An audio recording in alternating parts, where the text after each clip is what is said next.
Eduardo Farias, muito obrigada por estar aqui. É tudo meu. Prazer é meu, prazer é meu.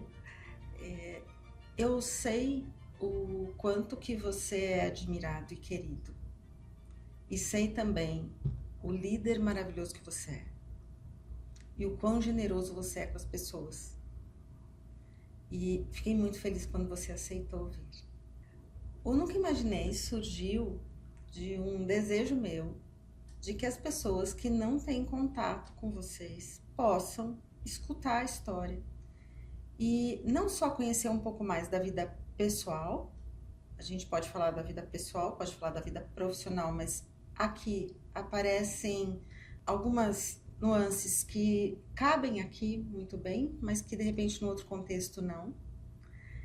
E conta para eles e para mim. Conta a sua história. Legal, Cláudio. Prazer é todo meu. Muito bom estar aqui, contar um pouquinho, né? E a gente, quando você fala assim, por que eu estou aqui, né? De onde que eu vim, o que aconteceu, acho que a gente não entende muito bem quando as coisas acontecem no momento da nossa vida que a gente está vivendo, né? Quando você passa, talvez, X anos e você olha para trás, e aí, talvez você consegue entender o porquê de algumas tomadas de decisão que você fez, talvez naquele momento por instinto, que você não tinha todas as informações, mas eu sempre acredito que o instinto é uma tomada de decisão com base em experiências que você teve e viveu e te lhe permitiram tomar a melhor decisão.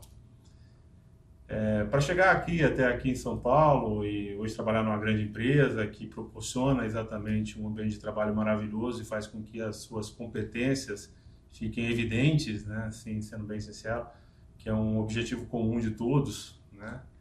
Mas quando eu lembro onde a história começou, né?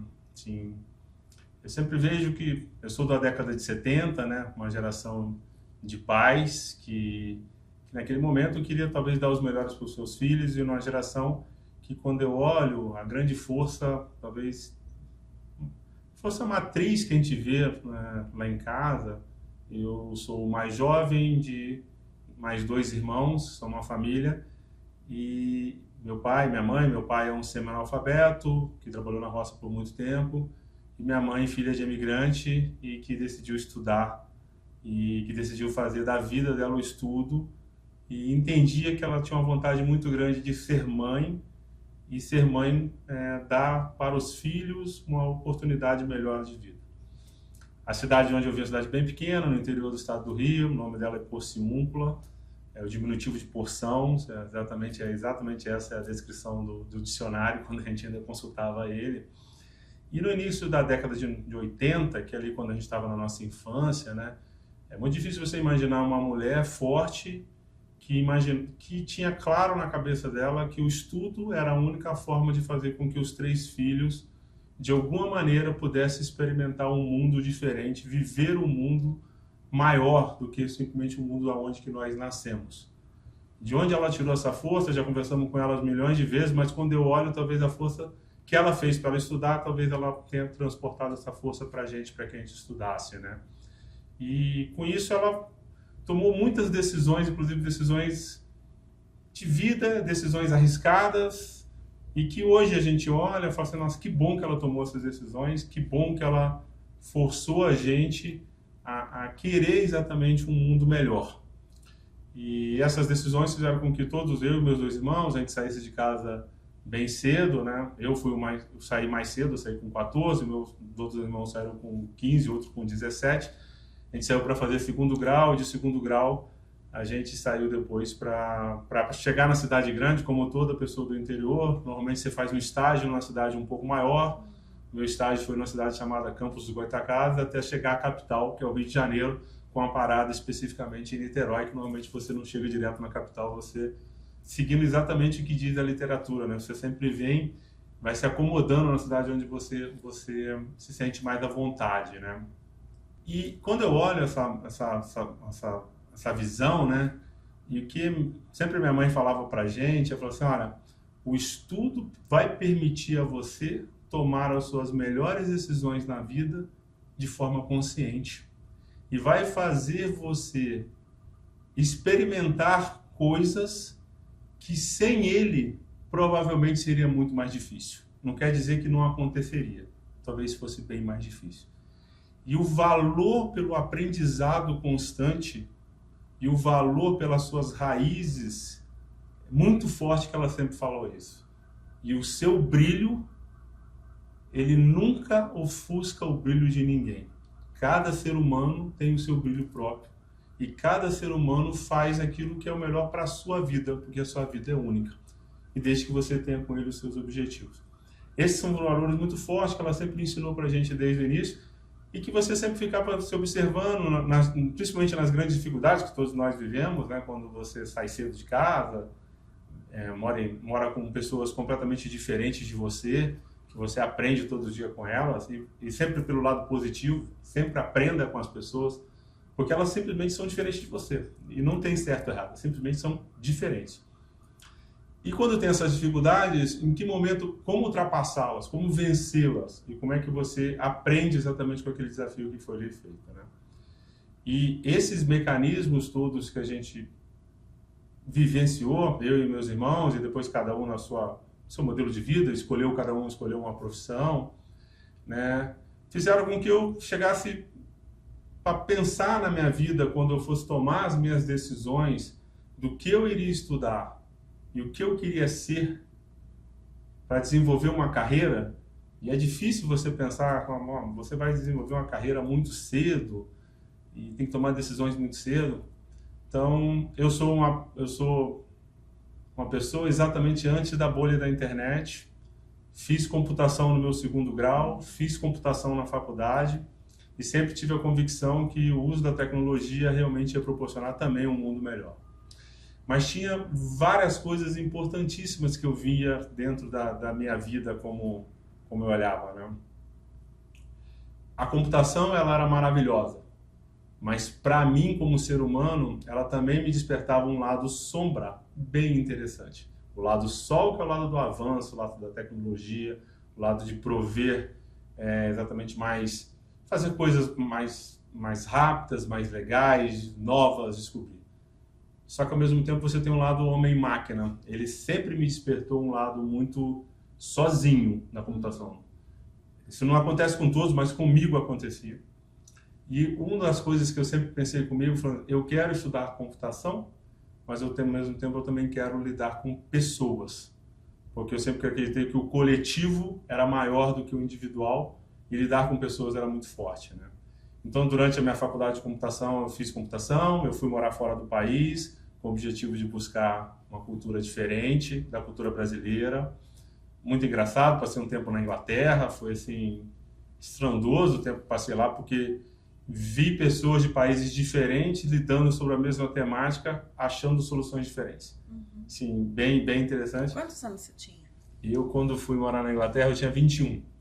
Nossa, já tinha esse olhar? Já tinha esse olhar, porque como eu saí de casa cedo para estudar, e é um ponto de risco principalmente que a gente tomou, saí de casa com 14, eu já tinha, vamos dizer assim, experimentado o que significa ficar fora e ficar fora da sua base como um todo e os valores que te levaram com isso.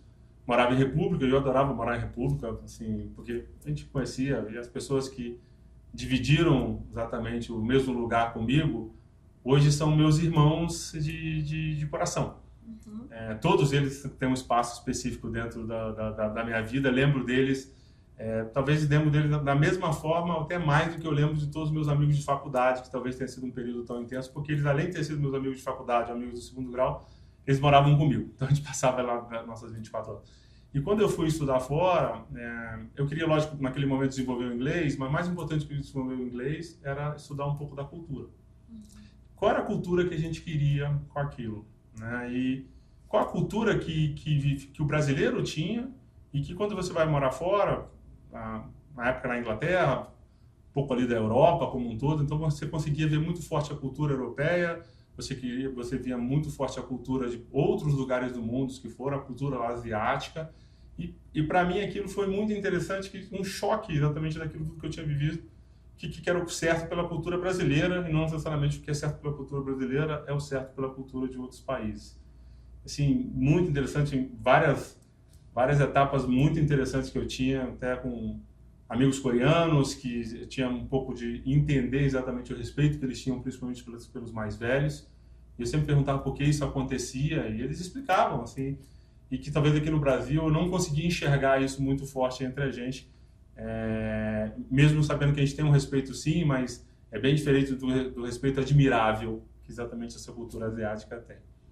E quando eu morei lá fora, e aí eu percebi claramente, falei, olha, assim, eu estudava computação no final da década de 90, tinha exatamente acesso a todas as informações, principalmente na língua inglesa, e tinha uma coisa que era muito interessante, eu falava, pô, mas como que eu vou fazer para eu ser uma pessoa que gera impacto, gera diferença, especificamente na vida de outras pessoas? Com 21 anos. Com 21 anos. Talvez naquele momento, assim, essas não eram as melhores perguntas que eu tinha, mas, assim, aquilo é que me fez ir para lá.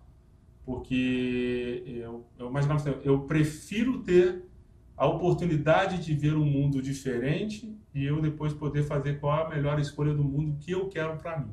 Nesse meio tempo todo, né, assim, eu encontrei a pessoa da minha vida que está comigo até hoje, e a gente tem duas filhas maravilhosas, uma inclusive está descobrindo o mundo, e que a gente falou bastante com ela se ela queria ficar no Brasil, se ela queria estudar fora. E eu disse bastante para ela, as duas opções são válidas, depende daquilo que é importante para você, não é o que é importante para mim, não é o que é importante para sua mãe. E ela fez uma escolha de ir para fora. A minha outra filha mais nova vai entrar agora no período de estudar o 2º grau e depois decidir também o que ela vai querer para a vida.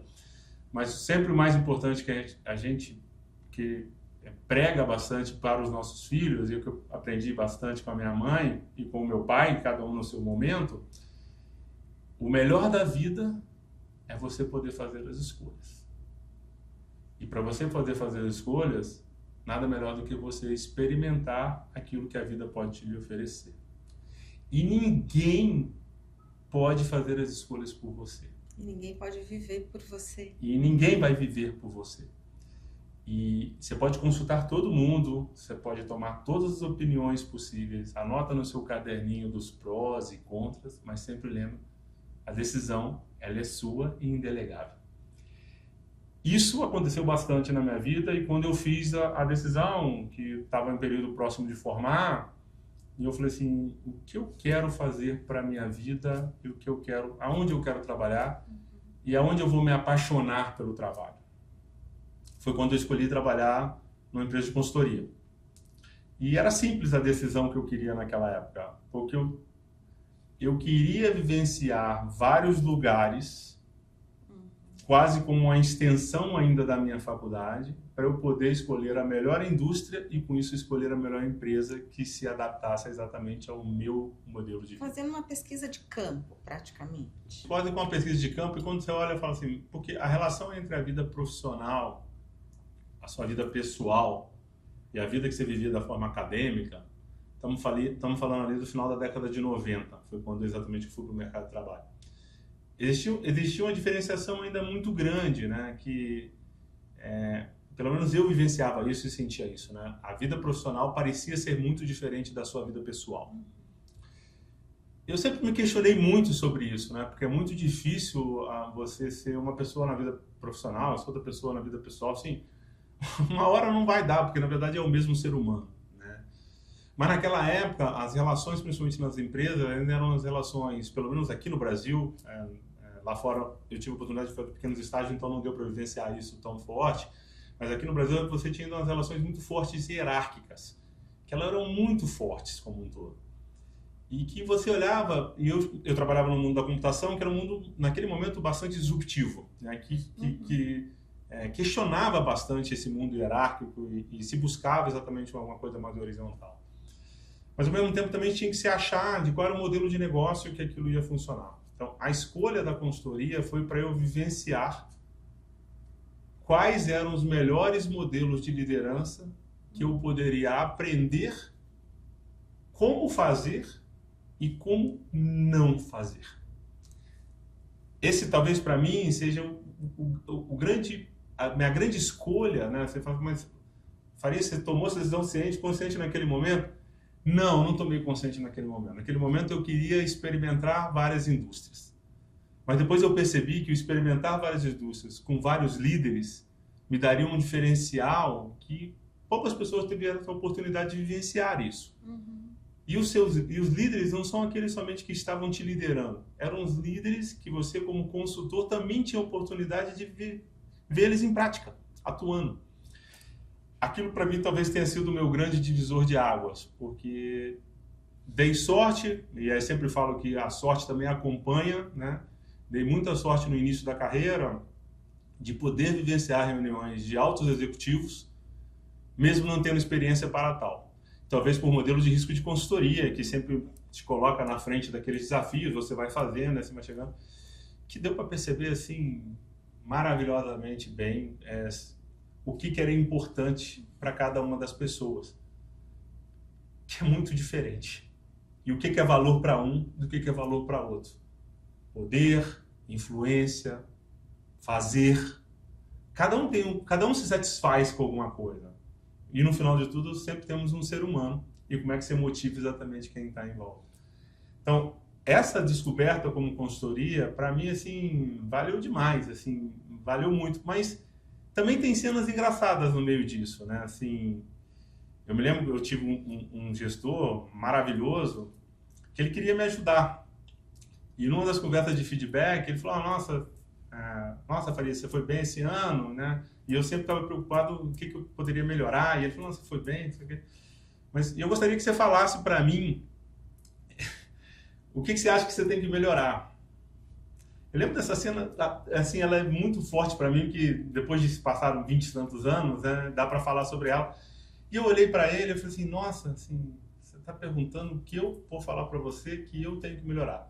Meu pensamento naquele momento era assim, por que eu vou falar isso para ele? Porque se eu falo isso para ele, automaticamente ele que me avalia, e não necessariamente ele vai conseguir pegar uma fraqueza minha, e com isso eu não vou ter talvez uma vantagem competitiva lá na frente. Eu não contei para ele nada.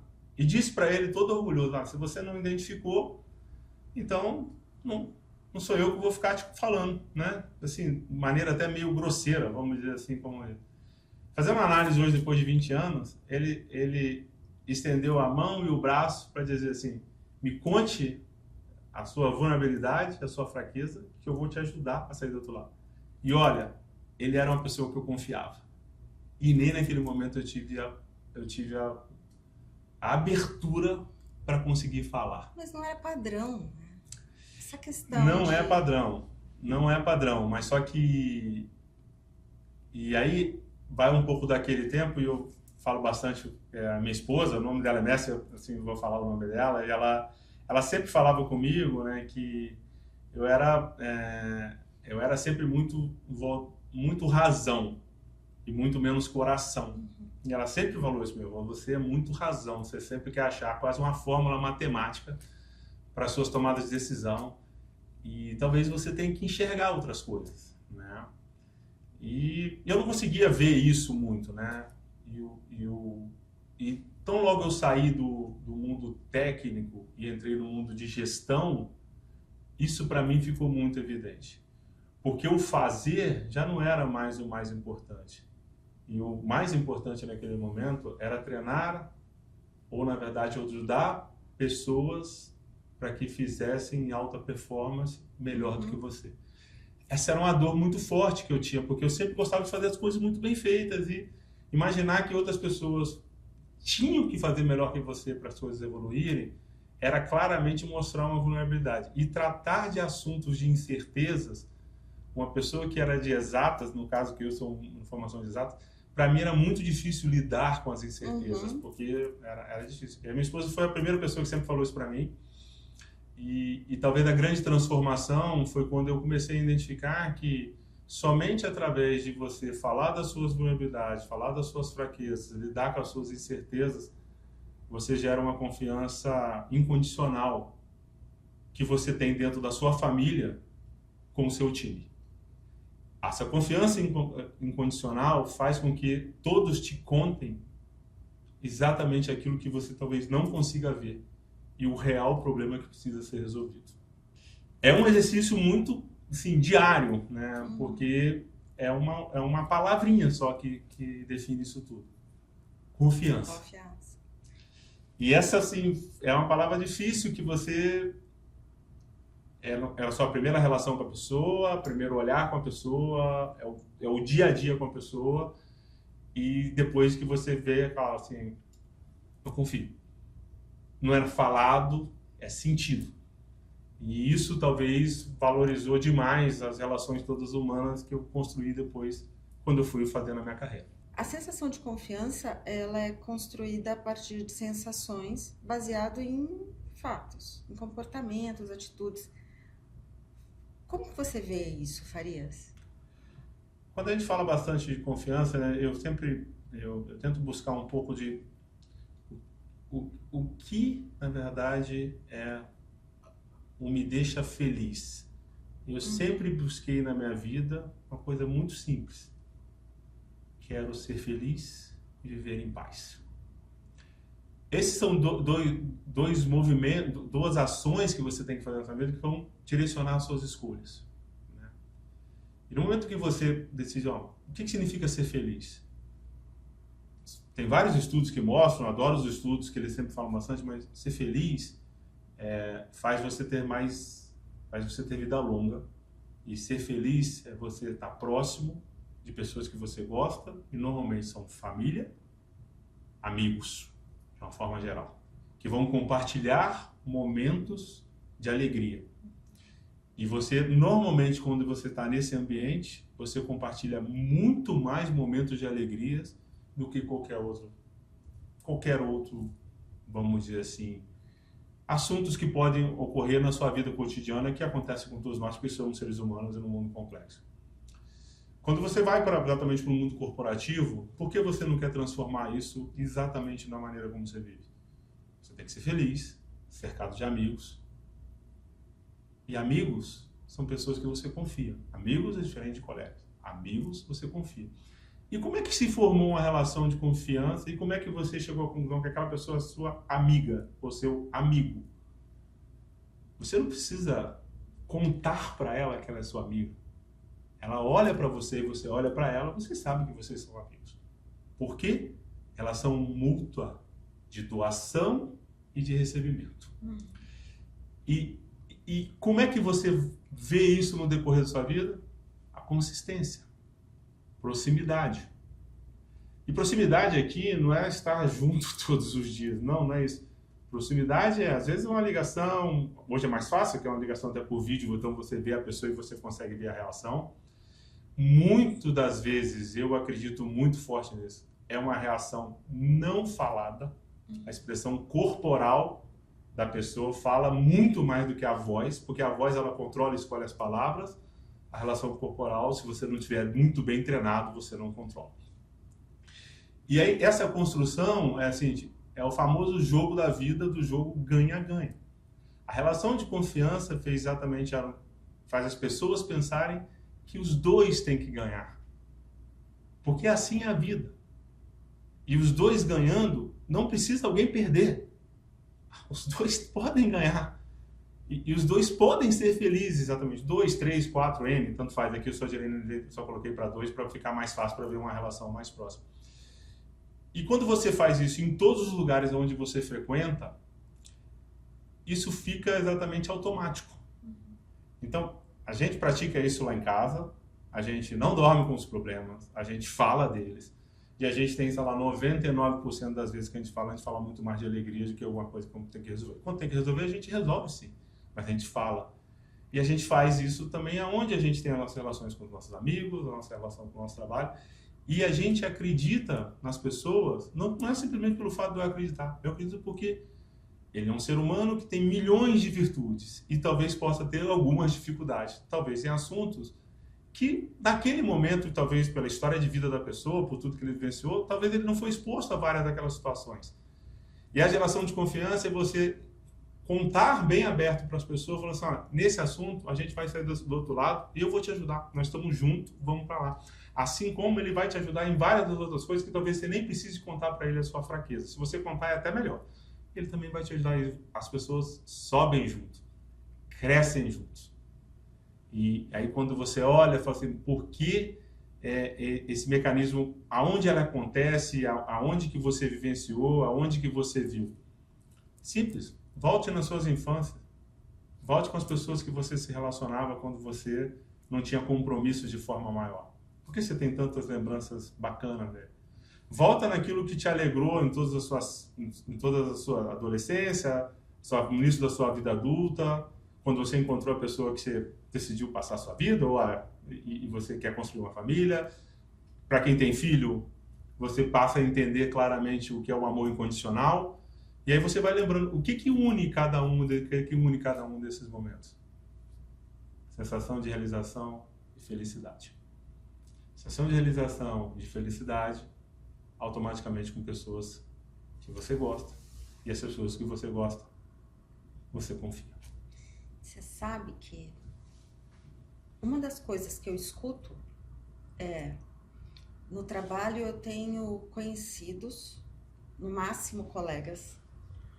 Meus amigos são amigos da faculdade, meus amigos são... E eu sinto o quanto essas pessoas estão perdendo a oportunidade de conhecer pessoas novas. Conhecer mesmo, né? Não é só se apresentar. E eu acho lindo isso que você falou e eu super concordo. E tem um outro ponto que daí eu já vi, né? Não foi quem me contou, ninguém me contou, que é o quanto que você acredita nas pessoas.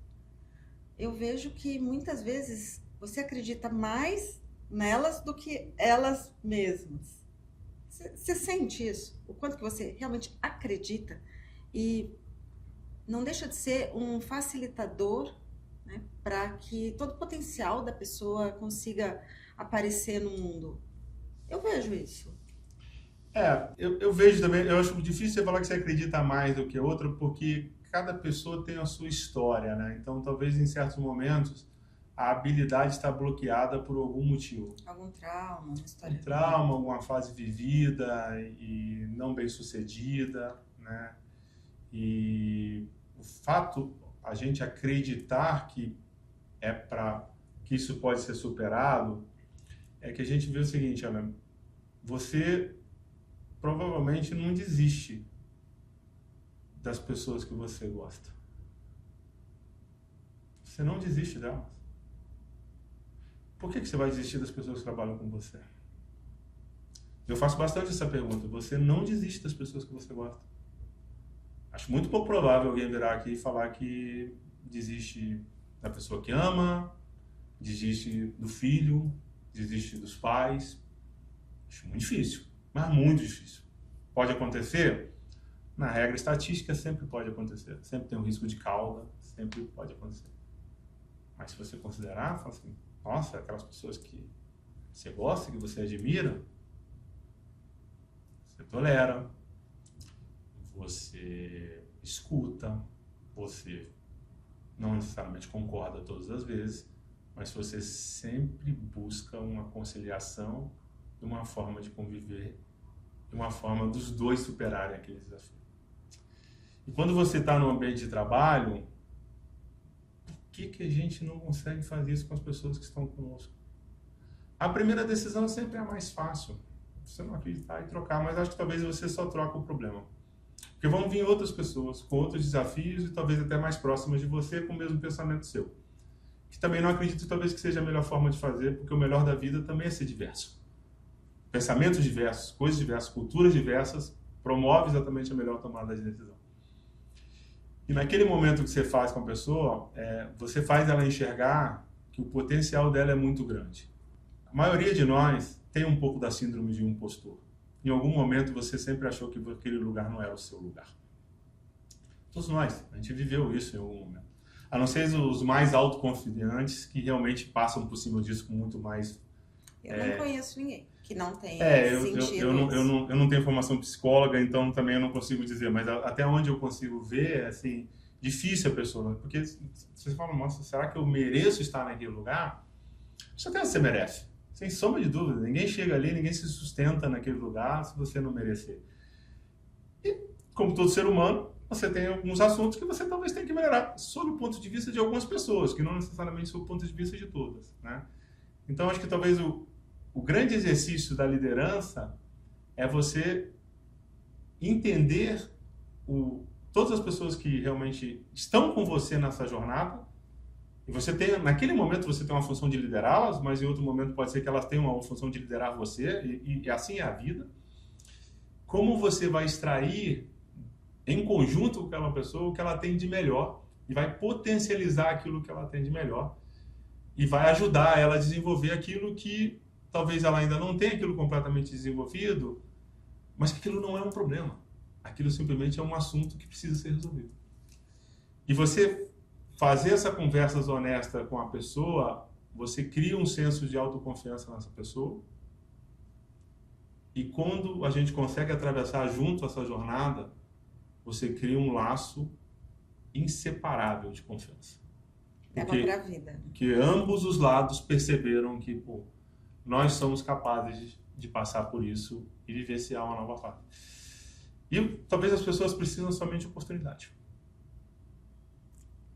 E o fato de você entender que a pessoa vai se beneficiar de um processo de desenvolvimento e que existem coisas que vão estar na tua mão como líder e existem coisas que um especialista, né, que vai poder apoiar essa pessoa, também é um olhar bastante claro, porque eu não te vejo em momento nenhum deixando esse papel de gestor, líder, responsável pelo liderado.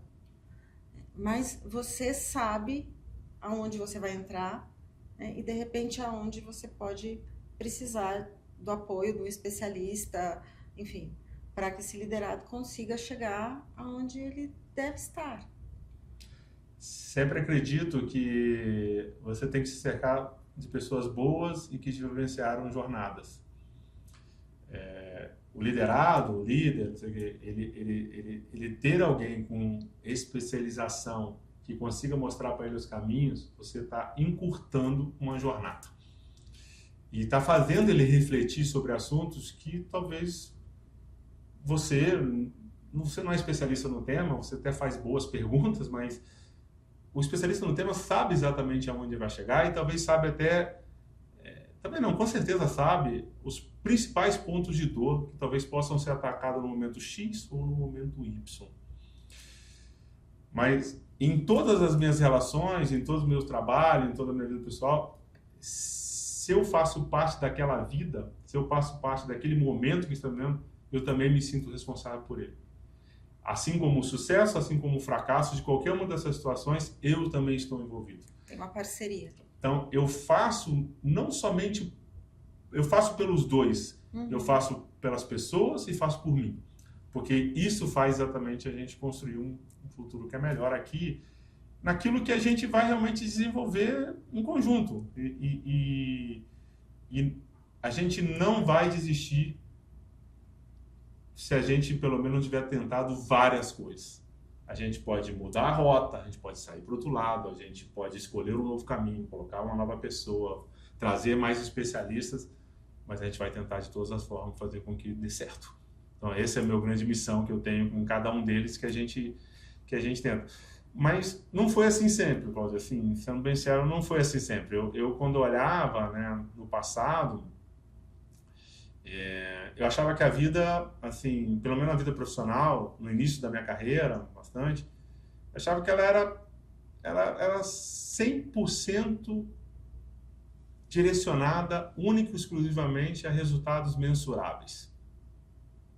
Eu não tinha comigo, ou talvez tinha, mas não sabia que isso ainda estava desenvolvido, a importância do como fazer. Talvez ele é tão quanto ou mais importante do que fazer. E aconteceu algo para você mudar isso? Sem sombra de dúvidas, na verdade, quando eu mudei da carreira técnica para a carreira de líder, onde talvez o meu passo, quando eu comecei a experimentar isso, quando eu virei líder de líderes, né? Então, como é que eu faço para o time se automotivar para a gente entregar o melhor resultado e que todos se sentam parte do todo? E sem sombra de dúvida, a relação com a família e com o nascimento das minhas filhas despertou em mim um senso de escuta e um senso de enxergar um lado que eu tinha talvez muito pouca paciência para conseguir fazer, entendeu?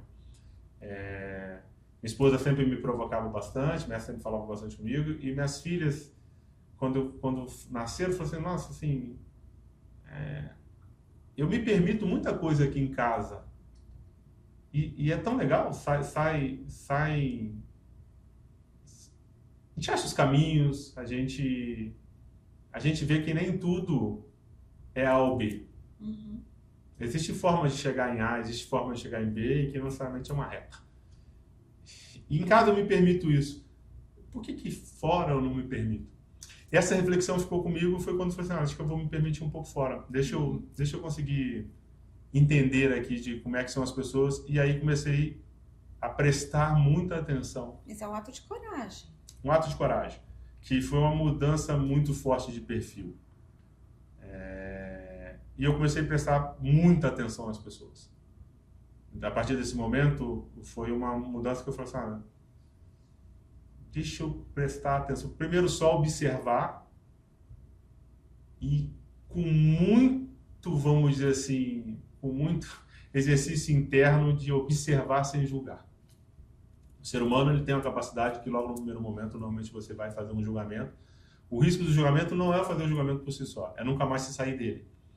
E aí a pessoa pode fazer qualquer outra coisa porque você já fez o pré-julgamento e você não sabe. E naquele momento eu falei assim, nossa, eu vou me experimentar a realmente entender as pessoas, ver o que é importante para as pessoas e fazer com que as pessoas também entendam o que é importante para mim. Essa mudança para mim me ajudou muito, me ajudou muito e culminou bastante comigo quando a carreira profissional foi me levando na consultoria e eu nunca imaginei sair de uma empresa de consultoria, porque aquilo era um sonho.